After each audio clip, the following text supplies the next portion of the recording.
kind of like burns up from the inside out. Oh man! Zephyros turns around and he calls the professor and he goes, "It's not real, Professor. It was an illusion. Sorry, it was a ventriloquist act." No. Saun makes a mental note to look up what ventriloquist means. Okay. Are we still in combat? No, you guys can wander again. I will switch places with the vomit twin, and it will probably wink out pretty quick here. Okay, so proper professor appears, and the vomit twin actually wasn't injured. Actually, Pretty cool that it ran through it. Did you see that? Oh no, you weren't here. Oh, where did the dragon go? Says Makarnam as it buried its way into the back of one of your actual backpacks and then just sort of appeared over the side. do I see like the ash from the card or anything, or is it? Oh no, it's gone. What was casting it? I'll detect magic and look around. Okay, there is a moderate and fading illusion magic now that you've got your wits about you and some time. Glancing at your spellcraft, it's pretty high. Yeah. Can I take a look at the? Are the, the treasure hoard pennies still there? Yeah, the pennies are still here. You pick up a couple of them. They've been here for a long time, just kind of rusting away or getting that green glint that copper coins get. There's maybe... What? Yeah, go ahead. Do different pearls have different currency? Station has a different currency. There are some other pearls that might. Okay. I want to take a look at the pennies. Like, have I seen them before? Anything like that? Yeah, these copper pennies are not from Station. They are from a different place. You have to pick up maybe about 20 of them before you find one that isn't corroded so much, or you kind of check the side that was laying down. And the pennies themselves have giantish markings on them. Like, meaning made by giants? Meaning that they were in the giantish tongue, so most likely made by giants. Okay. The copper coins, most of them that were... You do find a few that were in Station. It's almost like they just collected up copper coins and spread them or left them here. You think the copper coins that are giantish are called slags. And then the copper coins from Station are called pennies. Right. The slags are square. The pennies are round, and right. Well, I guess I'll keep at least a few of the what you're calling giantish ones. Okay. And yeah, I guess I just want to take a look at the trove, see if there's anything other than copper pennies. Oh, it's not a trove. It's like maybe Not there was trove. once a great hoard here, and this was the junk left behind. Mm-hmm. They're not even like gathered up into a pile. Like they're like glinting, like they were making the floor a little bit shiny. You have to really dig at some of them because of the corrosion, or they might have fallen into cracks and were still visible. Right. So you spend some time well, kind of looking around, and, Yeah. and the light spells are following the wizards, I'm guessing, so they can see. Yeah. Zephyros does see that there is some writing along this wall. Does he recognize any of it? And it is not writing in that a person man-sized or even your size would have written. Mm-hmm. It is, some of the rock has been smoothed with magic, and someone with very, very big quill or perhaps claws has written the things along the side of the wall. Do I get the sense that this wall is like a spell book of some kind? Yes. Guys, 3-minute break. I'll be right back. Okay, no problem. You're picking up pennies. Sorry about that. Yeah, 1 second. Yeah, exactly. I see Zephyros studying the wall, and I'll walk up to him. Yeah. Oh, now you get a little bit closer with some light, and yeah, somebody was pinning fire spells along the side of this wall. Zephyros is usually pretty good at identifying at least some of the concepts of fire when he sees it in abstract terms, right? Yep. Can you do a spellcraft check or see if he recognizes something? Yeah, give me a spellcraft check, and the spellbook does begin with an inscription that isn't a spell, but perhaps is a warning or a blessing. And I'm just going to look for a book that I want to look something up in. Okay. Consult the tomes. Consult the tomes. Oh my god, I love that you know. And this one's actually called the Tome of Magic, so... I love that. It's a 3rd edition book, and I'm just going to open up something here. And You just Just casually. for everybody's benefit, Marty has like a stash of D&D Oh my books. God. You name the book, I'm sure it's in his library. It is massive. It is multiple full shelves. I love that you just casually like, oh yeah, that... 3rd edition Tome of Magic book. Let me just go grab that. I know, I need that spell out of here. It's like the X-Men mansion in the library. Just going, no, that book. Yeah, right. Of course, with a 22, Zephyros is continuing his piss poor form of rolling of late. It's Well, rough. I We am. spent all the good rolls on the battle. Yeah.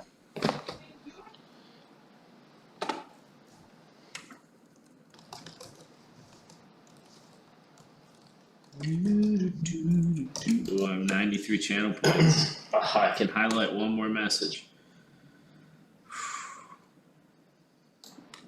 Yeah, I'm struggling a bit to figure out what these channel points are for because there's no clear warning that tells you you're going to spend one and lose it or something like that. It's you have to intuitively know what you're doing to use them, which is You weird. can send a message in sub-only mode for 310 channel points. But You can why? highlight a message for 570 channel points.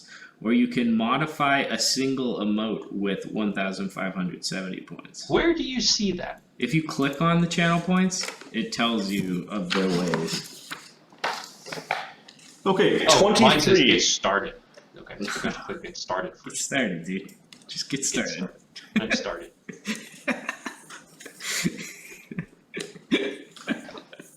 It says... Do you speak Draconic? I think I do. I Okay. think I do. I'll just confirm. Shit. No, I don't. I thought I did. I speak Dwarven. That was the D that I have. Okay, there's this curious set of runes that kind of binds the beginning of the spellbook. Mm-hmm. And the spellbook's inside of a giant, like, open bracket, almost. And then there's, like, spells. Mhm. With a 23, you're like, oh, I think I know what the spell is. It has something to do with fire. And then one rune changes and another rune changes, and you're like, what the... So he's going to stay there and he's going to study it for a bit and see if he can figure it should out. not have moving runes in them, and you go around the corner and it's like definite divisions of spells or powers, Uh-huh. and they do have to do with fire and evocation. You're kind of gathering that, but whatever is binding the spellbook and these kind of like open brackets and this big block of text at the beginning might be the cause of it moving, and to prepare a spell that is moving may be at your own peril. Or could be some crazy way of unlocking even more powerful magic. But Zephyros calls the professor. we're gonna call it the what do you want to call this? The Chaos Inferno Spellbook.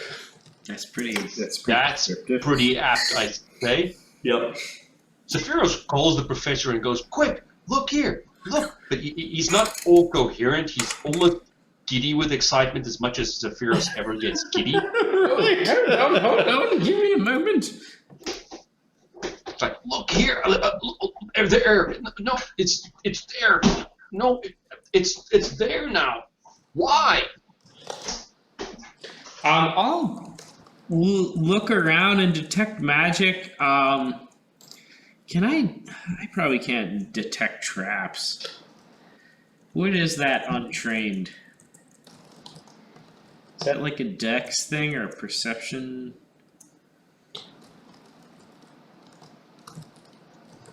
I think it's gonna be perception.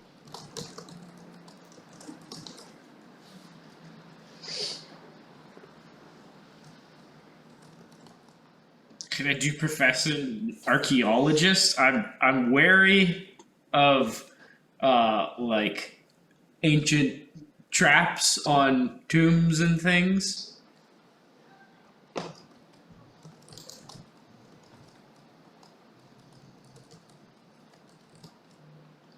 Marty's loading right now. DM is loading. Please wait while your DM buffers. I was that last. Please wait while your DM buffers. I was thinking something along those lines.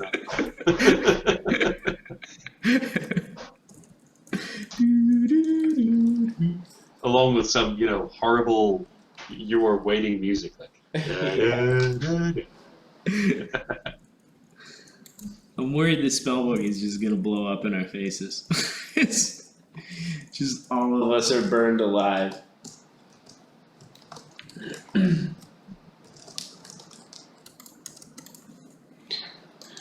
Okay, in Draconic it says, "Hark!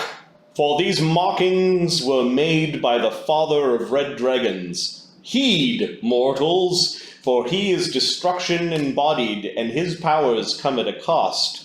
Bow down before his might, and prepare these spells at your peril, and serve him unto your fiery end."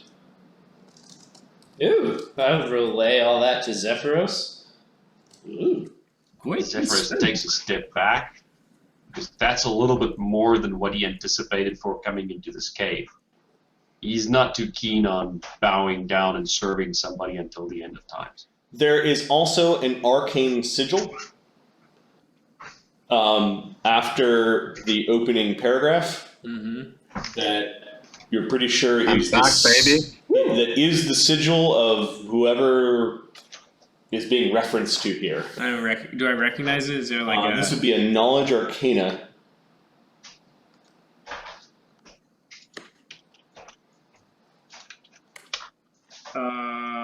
Yeah, I don't recognize it. The way I'm rolling of late. No, you got the Marty, 35. Oh, did you get the 60? Yeah, I must have. Yeah. The professor's like, I don't know, Shoot. it's something draconic. Okay. Oh, I got a nat 20. Yeah. Hey. And then it has the arcane sigil of a dragon called a Shardalon. A Shardalon. You know that a Shardalon is almost, the name of Shardalon is almost synonymous with Red Dragon itself. It would be the Albert Einstein of Albert Einstein is to scientist or physicist as Shardalon is to Red Dragon. There's a brand new sentence. Yeah. Yeah.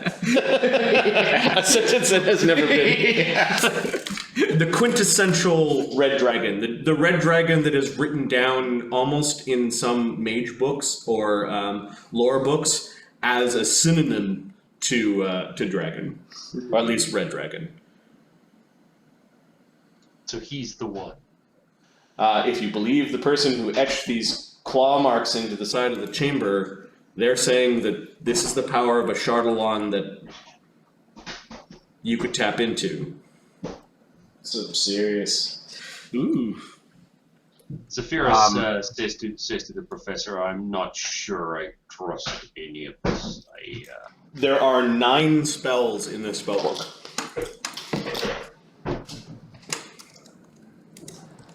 Can I do like a archaeologist check to check the historical significance of this place, see if it really does seem to all add up to some ancient super dragon?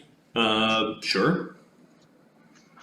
14th. So, Well, as it was believed and people told you, this used to be a dragon's lair and the dragon was a red dragon, and you learned that like a day ago from the albino. So it all kind of makes sense. Yeah, it does. It's all adding up. Professor It's still all checking adding up. himself. Zephyros says to the professor that if the albino didn't want to come here, then there's probably a good reason for us not to be here. We should find the scale we're looking for, and then we should get out of it. All right, Saun, while the wizards were enamored by writings on the wall, you managed to pick up 107 pennies. Nice. Excellent. Happy hour, here I come. I guess what I see, I guess was Zephyros, who was looking at the walls, and well, you, the DM, mentioned that there were, markings made by a very large creature there. Yep. Would I see that? Like him finding that? Yeah, you could see them kind of cocking their heads up and reading stuff that is all along like the flat portions of this chamber wall, probably flattened by magic or effort. And you do see that there are very large sigils. Every once in a while, one of them moves, and that seems to annoy the wizards that the sigils are moving. Okay. I speak giant. I don't know if I can read it, but if I can I try and see, like, is this a dialect I may have seen, or is this unrelated? So sigils moving. Books and scrolls and things don't tend to move. You're like, that's magical writing if I've ever seen one. There seems to be some writing at the beginning that's just not in any even alphabet you recognize. Okay. Yeah, then I lose interest immediately. And I want to go back to my bear. Okay. And all the money's gone, and the wizards are whatever. So I'm going back to my bear. All right. So Saun just looks back at the wizards who are remarking at this book. Zeph says to the professor, we really shouldn't trust these. I honestly think we need to move away, find the scale, and go back to the albino. I don't think he would send us in here if it was certain death. A bit of a challenge for you, no doubt, but not if it was a complete trap, I would think. He seemed to be a goodly folk. If you think about it, the albino is going to instill fire spells onto my staff. He might as well have received those fire spells in this very cave. Maybe. I don't think we have to risk messing with these spells to get fire. True, but I would like to look around a bit. I mean, an old Dragon's lair, especially one that looks this impressive. probably has some treasure tucked away, some curios, artifacts, if you know what I mean. Mm-hmm. I do. I am just concerned about spells that move on walls. This does not seem natural to me, and it does not seem like something we should be messing with. Okay. Zephyros and Professor hear something kind of like something flutter behind them. No. We'll turn around. Okay, there's just a bit of mist. You can hear it like. I probably See invisibility's 10s. So Do I see anything invisible? No, you'll have to approach to get to see through the mist. It's just over here somewhere. Who's there? I'll say I'll go looking after it. Show yourself. Come on. Okay, Saun also now hears the flutter, and you heard like a little bloop Where did I hear it from? somewhere over here. That sounds scary. So I'm gonna tell my bear to follow me, Okay. and Yeah, something just crawls over can the I edge. place it? Can I place it? Like, is it more on that side or on this side? It's Or more is it just on in the pit? side where the wizards are. So, Professor, when you get Okay, to yeah, I here, want to go there. you can see this little blue lizard.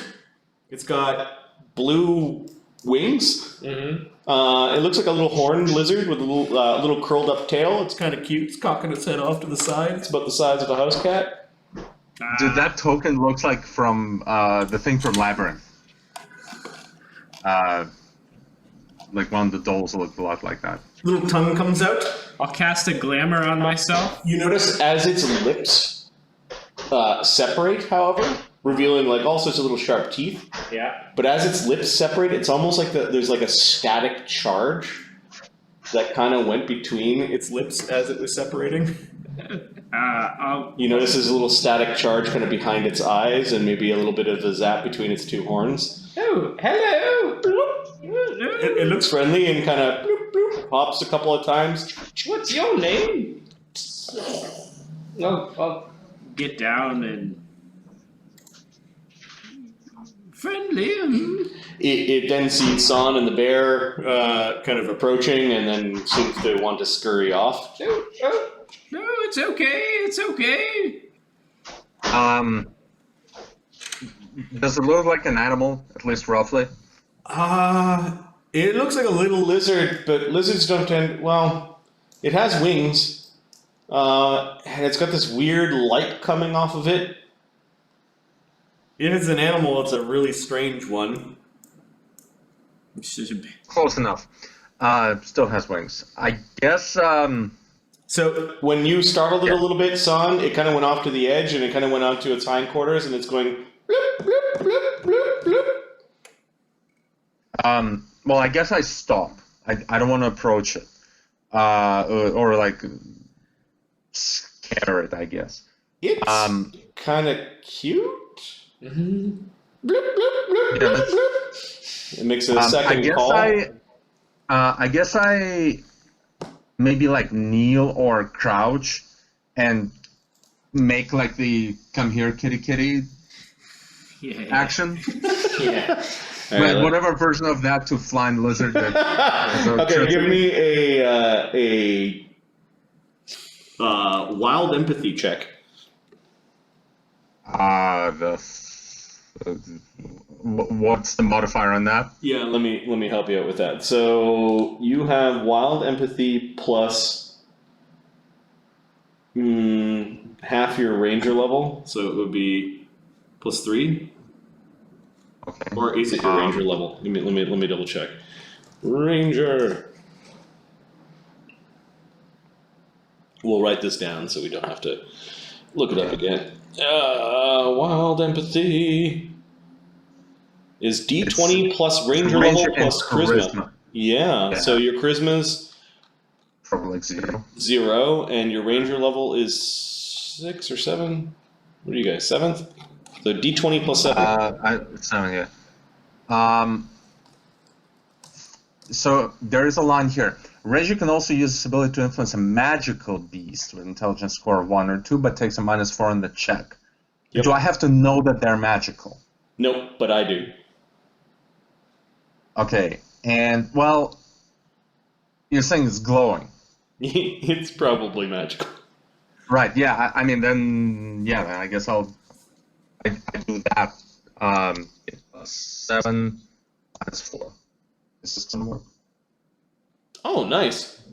Okay, it seems curious, and it comes flying right up to you. It stops. Awesome. It stops right in front of you, though. Okay. It's sort of looking at your hands and sits. It kind of sits up like it's feeding time. Can I make like a knowledge nature check about what a thing like that wasn't glowing would eat? Like look at its teeth, eyes, Yes. Okay. Basically, I'm trying to like if we want to fast forward through this, I'm trying to be friendly to it. Yeah. 26. 26. Its teeth are strong enough and sharp enough that it could kill a person. Oh, excellent! I love this thing. It has D4 bite. Now you're thinking, okay, my hit points would have to be for a long time, but a first level human's got 8 hit points. This is about a D4 bite right there.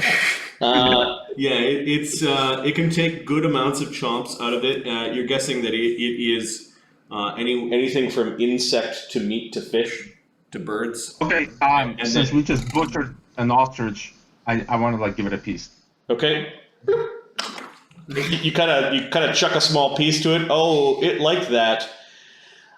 It's off to the side, no longer calling for its clutch mates, but you guys can hear all sorts of like coming from down below, like pretty far down below. This one doesn't seem to be reacting to the coming swarm flight. Tech, we need some more meat over here. But there are things coming, and I'll give you guys 1d3 rounds to prepare as you realize that there are, we'll say, 3 rounds to prepare. As we're gonna call them flying electric lizards. Electric Boogaloo's. Electric boogalers. Yeah. Are these things friendly? You've got one of them that you've love that befriended. first album. You've befriended one of them. However, there's lots coming. All right. So I'm gonna roll. You want me to just roll initiatives? Yeah, go. Hurry ahead. up. I have no opinion. All right. 8, 2, 8, 12, 2, 15, 20, 2, 7, 15. You're calling Frilled Surprise? I love it.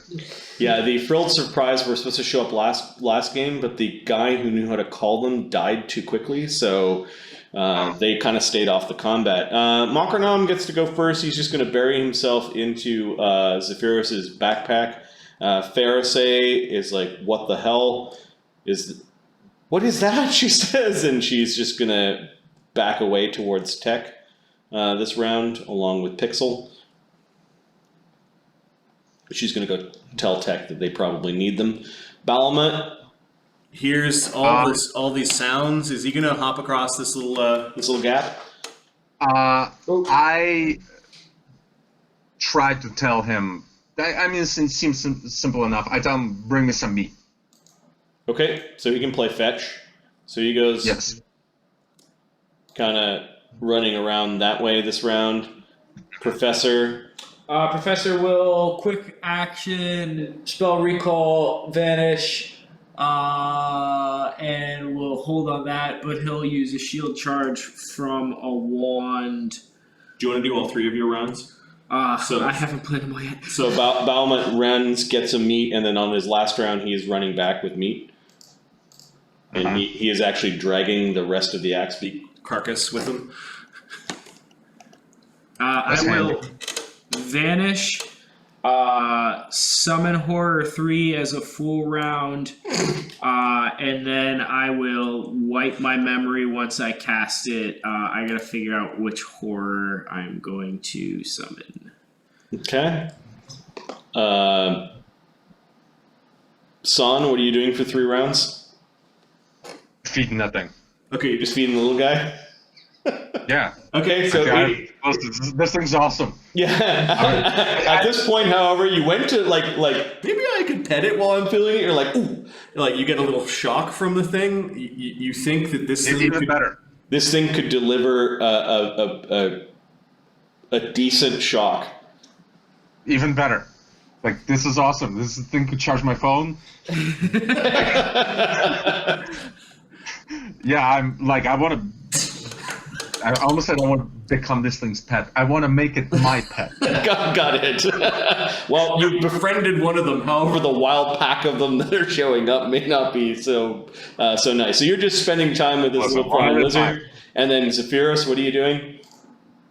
In the first round, he's going to expend a mage's point to recall a shocking grasp. Okay. And he's going to spend. Then he's going to cast Blur on himself, which is a 20% miss chance. Let me just put that on my token. He still has 5 mirror images, which would have been minutes, so that would have been gone, right? Yep. Okay, let me just take that off my character sheet. So he's cast Blur, he's recalled a spell, and he has moved up to the professor, and he's asking the professor, are we fighting these things or trying to make friends with these things? No, I don't know. Do I hear that question? Yep. Make friends. He's got Okay. one kind of hopping and fluttering up at little strips of meat that he took off the bird. You could hear the grunting of the bear coming closer. So Zephyros has this thing where he just stands because he's very noble in his bodily language, and because he's a fan, he's got very small eyes. So you could just see his eyes looking towards Saun, saying, "Well, I hope you have a plan." Okay, and you heard the familiar chirp from Tech to the south. He is making his way up. Just yell if you'd like me to sing, says Pharisee at the front of the cave. Do the free bird. Bloop, bloop, bloop, bloop, bloop, bloop, bloop, bloop. Oh, they're coming. Saun can kind of see them because he's near the edge, and I'm going to name this one Friendly Flying Lizard, Okay. whereas the other ones I'm just going to name Flying Lizards. Okay. I like Frilled Surprise a little better though. Yeah, Frilled Surprise.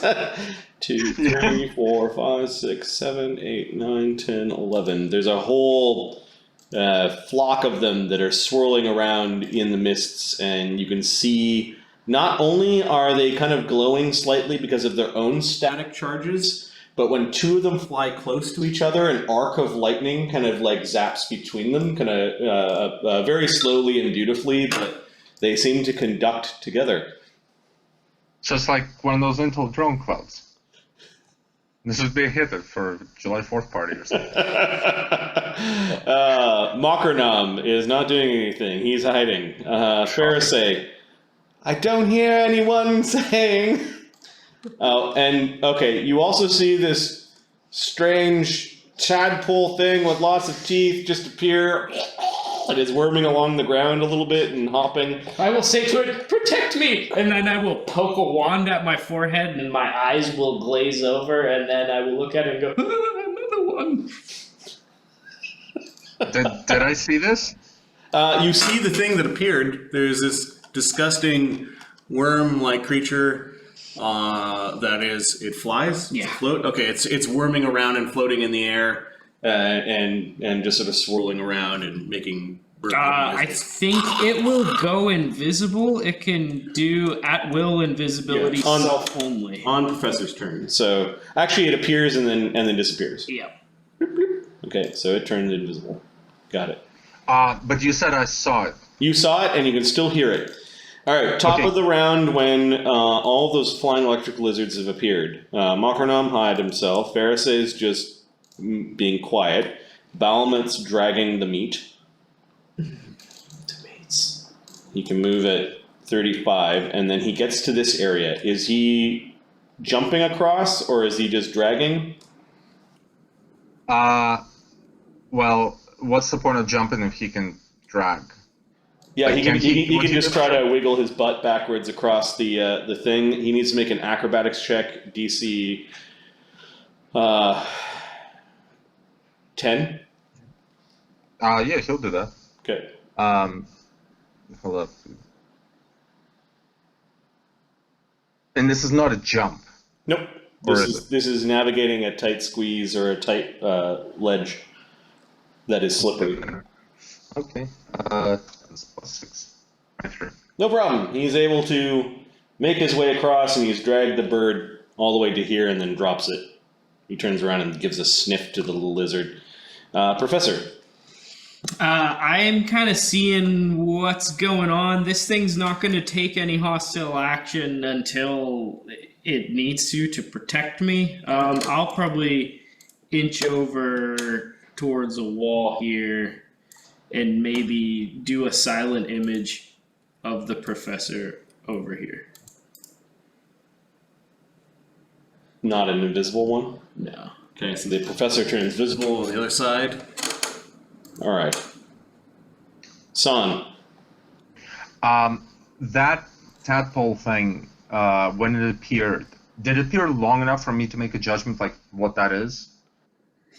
Not natural. It looks It is flying. evil It as is hell. flying without wings, and it's making little evil gremlin It noises. is deep. But I can't hear it anymore. You Right, I can, can't see it anymore. you can't see it, but you can still hear it. In fact, you Okay. know what square it's in. Yeah, no. Are these things far enough for me to throw meat at the number 8? Yeah, Number 8, yeah, you can see it. You could go to the edge and throw meat at it. I'm gonna do that. Okay. These 3 things are going to dive down after the meat. Okay. I guess I wait for the others. Like see if they follow, if they even saw me. Well, Yep.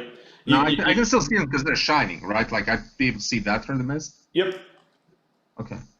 So you go over to the edge Alright. and you throw down like a big like a big almost like chicken wing from the Yeah. Well, from the big bird, and they go diving after it, and you can see that they're shocking the chicken wing, and there's electricity traveling between the 3 of them, and they're pretty aggressive. Which brings us to Zephyros. Zephyros is going to cast invisibility on himself, Okay. and he is going to step away from what he is seeing as the fake professor and the demon, because he saw the professor casting. Yep. Spellcraft check for silent image is DC 17. Okay, let me roll that. Just from my spellcraft, I think it's plus 17. I just Okay, so wanted to- you understood what spell he cast? Yeah, I'm plus 17. Okay. Okay, so I will add. Oh, you've already added it to my token. What happens to the wooden door and to Markernum when I become invisible? The wooden door, because it's being carried, turns visible. Mockernum does not. Okay, so Markernum, he's going to just slide off me and turn into a plant or something. Okay. On his turn, he'll slide off and turn into like a bucket. Just like a palm tree for no reason in the middle of this. And he's very, very satisfied with himself looking like a palm tree. Hiding in plain sight, just like always, Markernum. Okay. These 4 lizards fly over towards Tech. And together they kind of form an electrical pulse.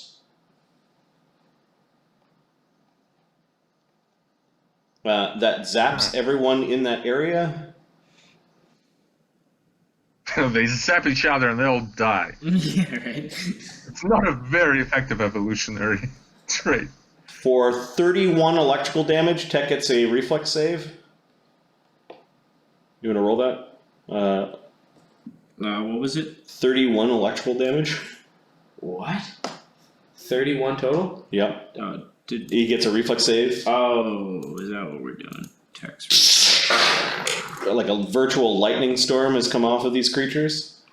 Oh, I don't have the sheet up, but tax reflex save is plus 15. Oh yeah, he's fucking crazy, Dex.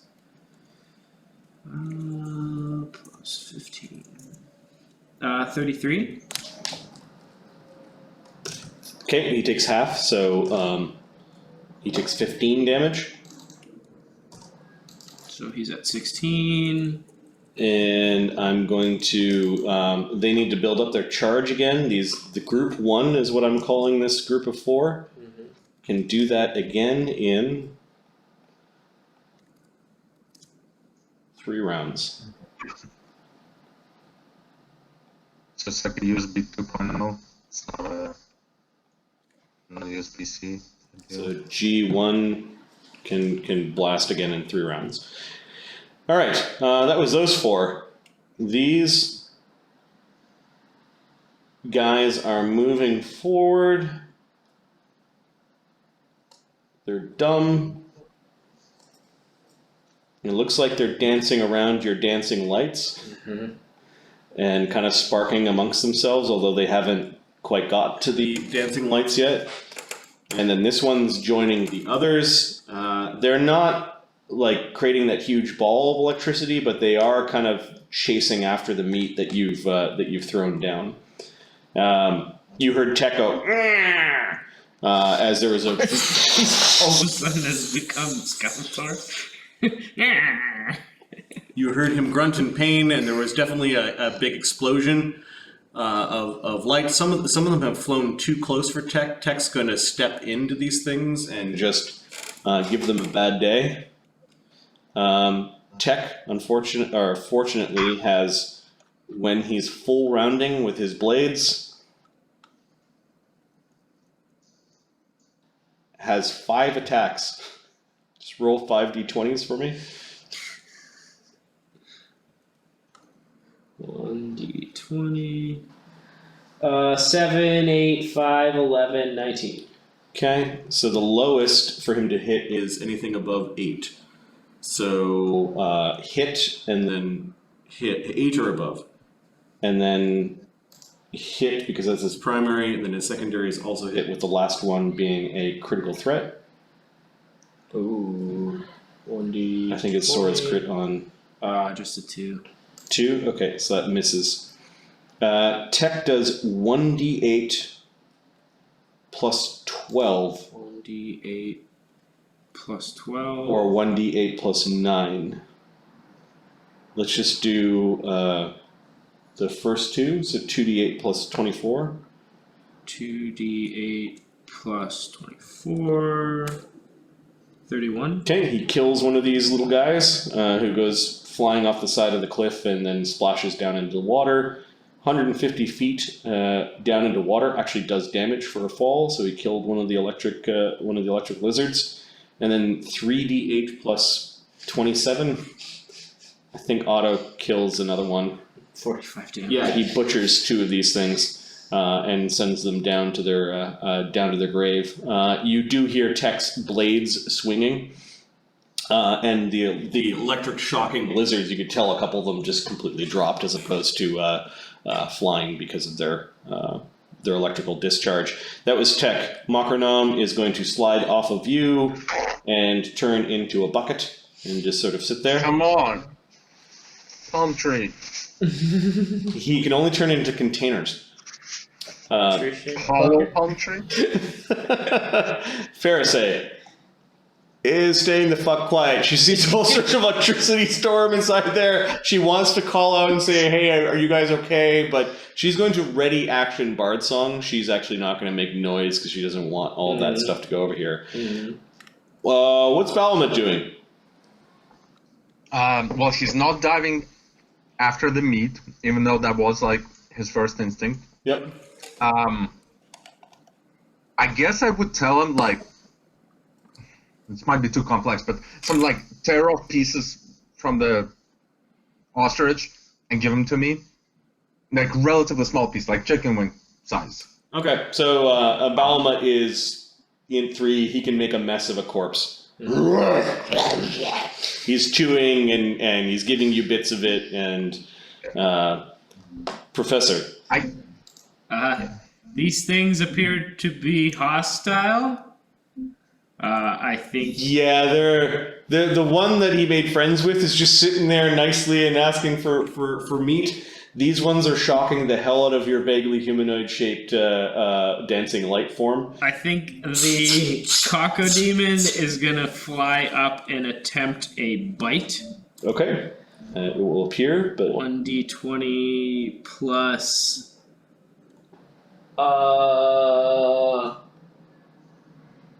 6. 21. hits one of the flying, shocking lizards. 1d4 The Frilled Surprise. plus 1. 3 damage, and it becomes diseased. Or wait, there's a save fortitude, DC 12, onset 1 day. It does 1d2 wisdom damage. So DC Halfway 11. In addition to the normal effects, as long as the victim is infected, the cocodemon can telepathically communicate with the creature over any distance. It's creepy. Cockademon's only gonna be here for a few rounds. So. It immediately is in its brain, like, why have you come? Okay, so they are responding to the horrible thing. What is the professor doing?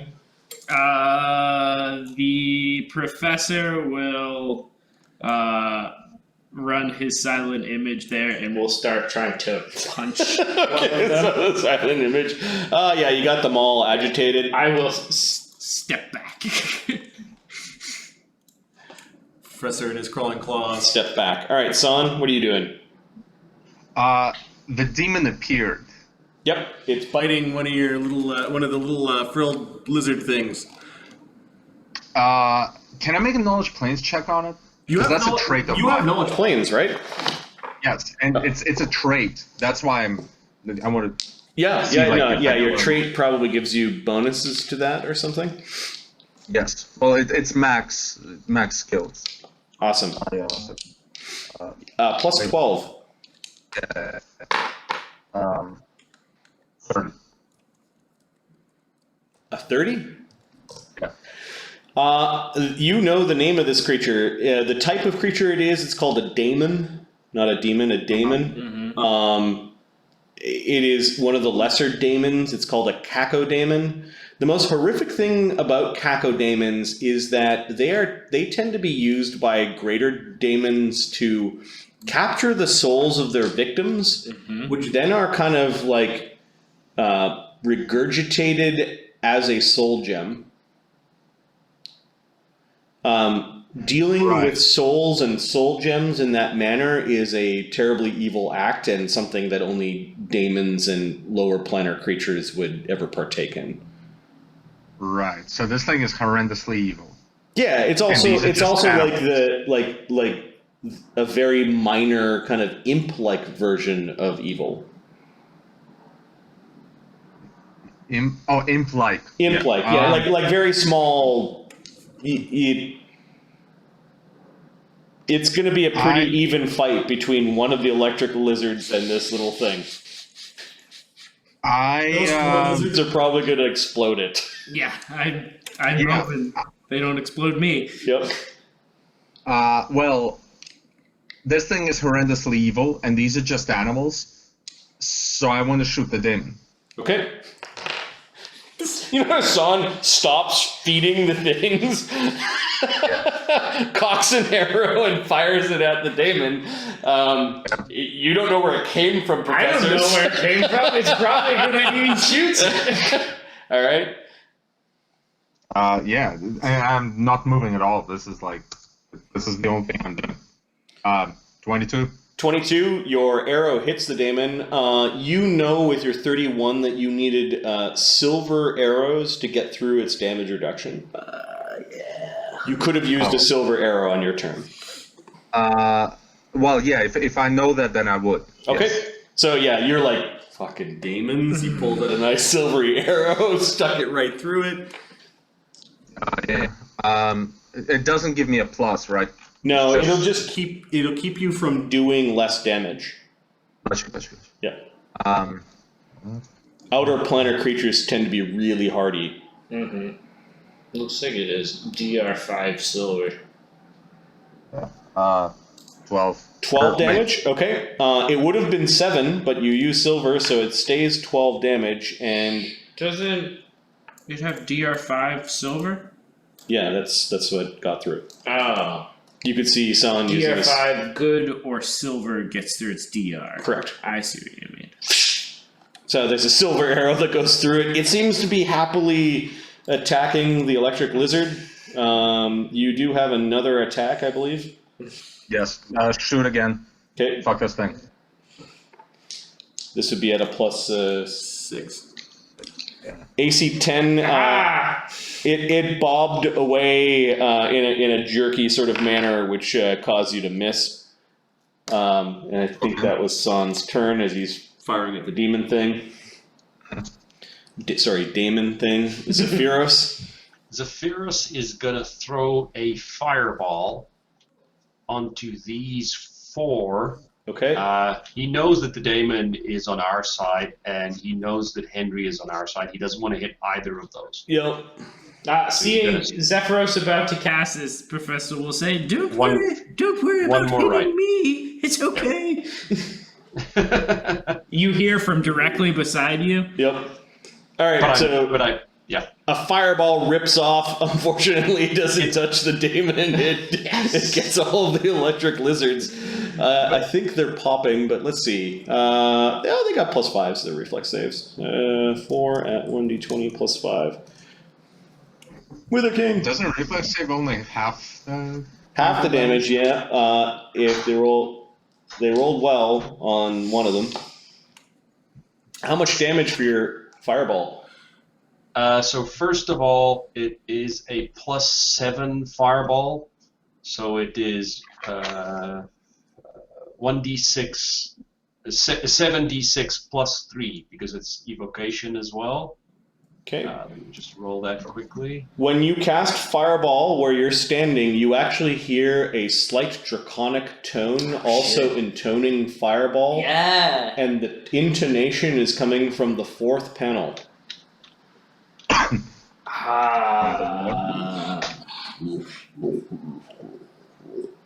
Do I understand what it's saying in Draconic? Oh yeah, it was like mimicking or mocking the exact syllables that Zephyros had just cast to cast a Fireball. That's 28 damage. 28 damage. Okay, that first one, the first one is closest to the professor. It took 14 and is still up, whereas the other ones, 28 damage apiece. Really, really injures them. They're in single-digit hit points, and it looks like they want to. Ooh, what about the one that 28, 31. Oh yeah, it's got these things have 33 hit points. Oh, bastard. Yep. They look like they want to fuck off. They're all burnt and scorched, and some of them actually are like falling down because of the explosion of the of the fire.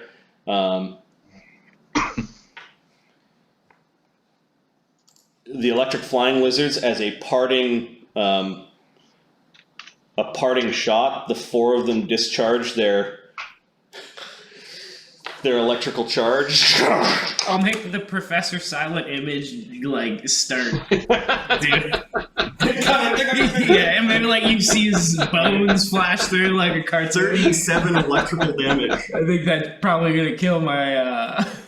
37 electrical damage. It's probably got the. So I don't think your dancing lights have hit points. No, I don't think so either. And then the figment does or does not have hit points. It does not. Okay. It looks like it got really electrified. The summoned Cacodemon does. that It gets a thing's- reflex save of 5, and this thing's DC, because there are 4 of them, is a number of lizards contributing. 14. DC 14, 25. not 20. Okay, so it takes half of 37, which is 16, 18. Minus 10 for It's resistance. Yep. so it's got 20 damage so far, and the little daemon. It's dead. It dies at 19. Okay. So. Whoop. Yeah. All right, so the daemon gets electrocuted, and its body doesn't stay around; it just sort of rips apart and disappears. What was that thing? The professor would whisper to Zephyros. Okay, Zephyros is ignoring you. Then the little flying lizards, the ones that are really injured, are kind of like flying away a little bit. They're sort of descending. This one's also descending. I'm gonna put little green, yellow symbols around them. This one that didn't get as badly scorched, I think, is following his friends. And group 2 can breathe and zap again in 2 rounds. 1, 2. Oh, they get the same round as group 1. The other flying lizards, they ran out of meat, so they're going to fly back up.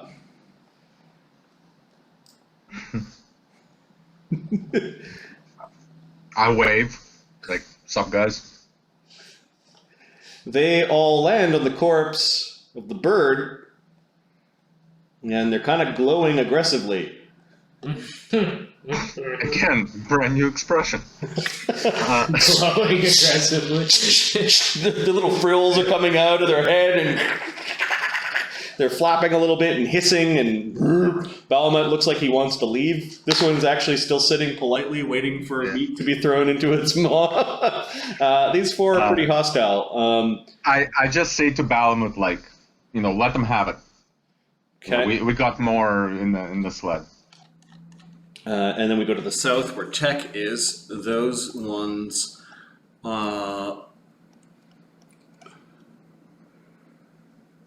gonna kind of just circle around for a while. Like they're waiting for their they zipped in, charged, and then they flew off, and they're just zipping around and waiting for their static charge to build up. Is heightened awareness minutes, do you know by chance? Don't know. You'd have to look it up. I think Text Fly would have expired a while ago. What else? All right, Tech is just going to move until he finds more 10s. enemies. He gets to beside the professor. He's talking to the professor. Strange meat. Makernam's hiding. Pharisee is waiting to put up the bard song. Balamut is just going to move away from these things. so let him have it, and he just moves away. Kind of groaning, annoyed. Professor?